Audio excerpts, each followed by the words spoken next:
Jadi beliau dah bagi warning lah mengenai gempa susulan ni. Tapi tak sangkalah gempa susulan ni akan berlaku lagi setelah 2 minggu lebih gempa bumi besar tersebut berlaku.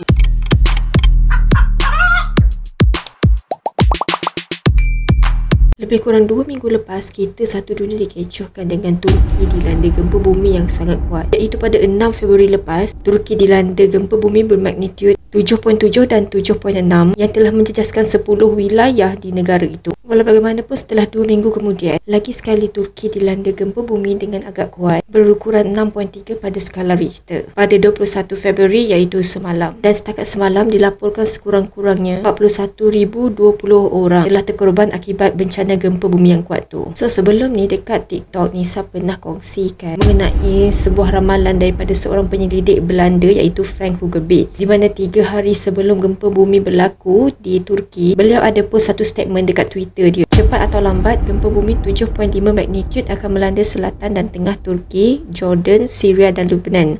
Tweetnya pada 3 Februari. Namun tak ada siapa yang mengendahkannya dan menganggap lelaki berjanggut itu sebagai individu mistik dan hasil penyelidikannya sebagai tidak sahih. Jadi pada masa tu ramailah yang retweet dan memperlekehkanlah apa yang telah ditweetkan oleh lelaki tersebut. Sebab pada asalnya mereka anggap itu adalah satu jenaka ataupun bahan lawak. Namun selang 3 hari kemudian, barulah pengikut di Twitter serta orang-orang yang memperlekehkan lelaki tersebut percaya apa yang dikatakan sebelum tu. Di mana 3 hari kemudian gempa bumi berukuran 7.8 magnitude melanda Turki dan Syria, dan kemudian ditimpa pula dengan gempa susulan iaitu 7.5 magnitude yang turut menyumbang kepada kemusnahan yang besar lah, dan gegaran dirasai hingga ke Kahirah, Mesir. Dan ketika hari kejadian, Frank Hugerbits ada tweet lagi satu statement tau. Saya bersuara kepada semua yang terjejas oleh gempa bumi besar di tengah Turki. Seperti yang saya nyatakan sebelum ni, lambat laun ini akan berlaku di rantau ini sama seperti pada 115 dan 526 sebelum Masihi. Gempa bumi ini sentiasa didahului oleh geometri planet yang kritikal pada 4 hingga 5 Februari 2023, kata beliau. Dan beliau juga ada mengatakan, berhati-hati untuk aktiviti seismik tambahan di tengah Turki dan kawasan sekitar.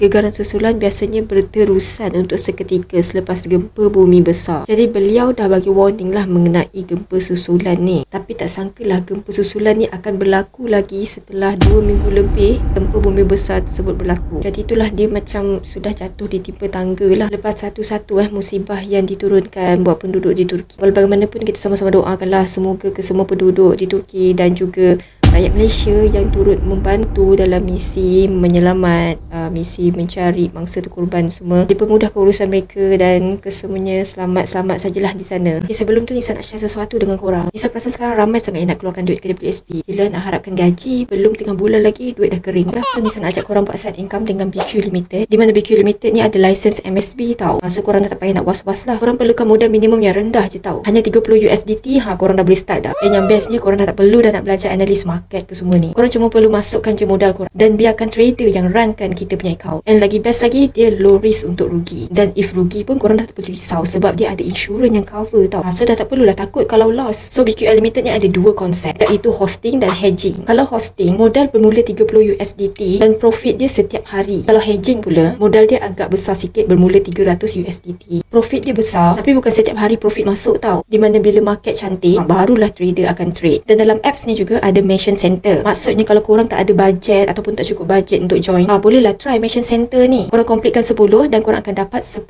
USDT. So mana yang nak dapatkan income lebih untuk raya nanti, bolehlah try join. Nisa dah, korang pilih lagi. Bolehlah kita sama-sama rayakan nanti. So kalau korang nak join, korang boleh tekan je dekat description bawah ni. Nisa dah tinggalkan link. Picnic with my best